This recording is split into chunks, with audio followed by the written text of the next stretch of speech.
honor to be with you, especially so early in what will be, I think, one of the greatest prime ministers. I think you will be one of the great. Everything I know from Shinzo and others, you will be one of the great prime ministers.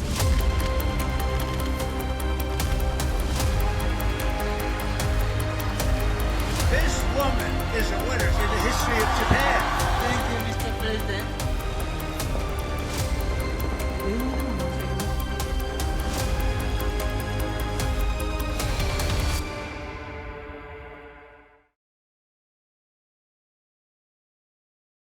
There are no easy assignments in geopolitics. Every meeting is a challenge, even more so if you're new to office. Things can be overwhelming and tricky to handle. Just ask Japan's new Prime Minister. Her first foreign policy assignment was to host Donald Trump. It does not get any trickier than that, and yet she pulled it off. No bad headlines, no testy exchanges, and multiple deals to boot. So how did Prime Minister Sanae Takaichi ace the Trump challenge? With a tailor-made strategy, she hosted Trump at a palace in Tokyo. The building is straight out of a Trump fantasy. Massive ceilings, gold-plated walls, and a military guard outside. It's probably everything Trump wanted. Once inside, the flattery continued. Takaichi and Trump watched some baseball together. After that, it was time for talks. One name dominated the early conversation, and that was Shinzo Abe, the former Prime Minister of Japan. He was a mentor to Takaichi. He was also a close friend of Donald Trump. Both leaders recalled their ties with Abe. I often heard from Prime Minister Shinzo Abe about President Trump's dynamic diplomacy. You contributed to Asia's peace, including helping bring about a ceasefire deal between Thailand and Cambodia. As you know, Shinzo Abe was a great friend of mine, and I was very saddened to see what happened. It was so shocking, but he spoke so well of you, even before we knew what was going to happen and your ascension. So Trump and Takaichi found a common thread. After that, the praises poured in. Takaichi promised to nominate Trump for the Nobel Peace Prize. She also urged closer cooperation with Washington. Her goal? To unleash a golden age of US-Japan ties. In such a short period of time, the world has become more peaceful. I highly value President Trump's unwavering commitment to world peace and stability. I myself have been deeply impressed and inspired by you. In order to make Japan and the United States stronger and more prosperous, I want to work together with President Trump to build a new golden age of the Japan-US alliance. And Trump reciprocated. He promised to do any favors for Takaichi. He said she was on course to be one of Japan's greatest leaders. On behalf of our country, I want to just let you know, anytime you have any question, any doubt, anything you want, any favors you need, anything I can do to help Japan, we will be there. We are an ally at the strongest level.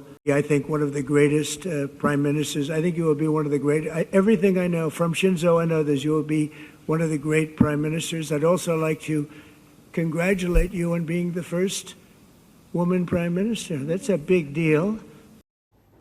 That's high praise from Donald Trump. That too at a very early stage. Takaichi only took office last week. She's Japan's first ever female prime minister. And her politics? It's right-wing conservative. Takaichi wants to boost Japan's military spending. She's in favor of a tougher China policy. So there is strategic and ideological alignment with Donald Trump.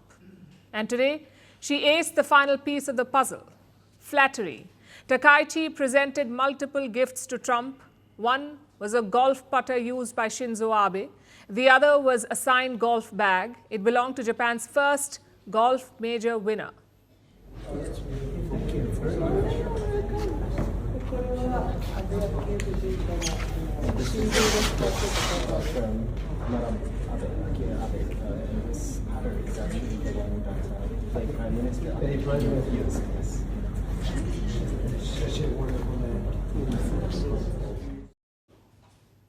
At lunch, there was more appeasement. Japan served American rice and American beef to Trump. And why is this strange? Because Japan is known for its rice and beef. So why would they serve American items to Trump? The idea was to send a message to him to assure him that Japan will buy American farm goods, even sensitive ones like rice and beef. During their talks, Takaichi also announced a big investment. It's being led by Japanese car giant Toyota. They will invest $10 billion in the US. The idea is to build plants all over the country. So let's rewind for a bit. Japan hosted Trump with flattery, American beef, baseball, and golf presents. Like I said, it was a tailor-made strategy. And what did Japan get in return? Well, they got a trade deal earlier this year. Trump had imposed 24% tariffs on Japanese imports. He later reduced that to 15%. But beyond that, Tokyo got some assurances. You see, these are nervous times for US allies. Washington is treaty bound to defend countries like Japan, but no one knows if Trump will actually do that. And this is a worrying prospect for Japan. They're facing a growing nexus of Russia, China, and North Korea. So now, more than ever, Japan needs the US. Today's events highlighted that focus. Trump and Takaichi visited a US aircraft carrier in Tokyo. It is called the USS George Washington. Both leaders spoke to the troops on board the warship. Again, the optics stood out. Trump and Takaichi flew together to the carrier. While speaking, he wrapped his arms around the Japanese Prime Minister. He called the US-Japan partnership a foundation for peace in the region.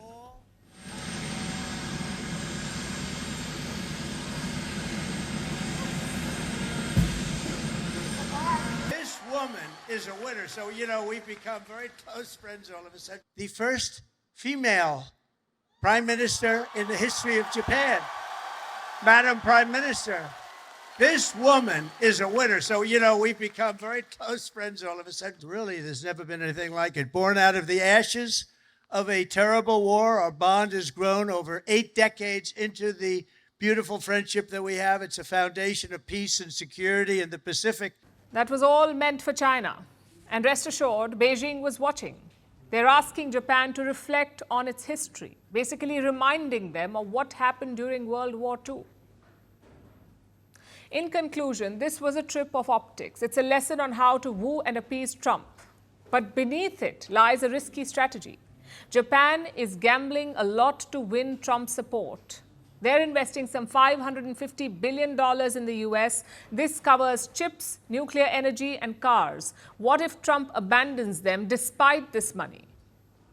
Well, that's the big risk that Tokyo is taking.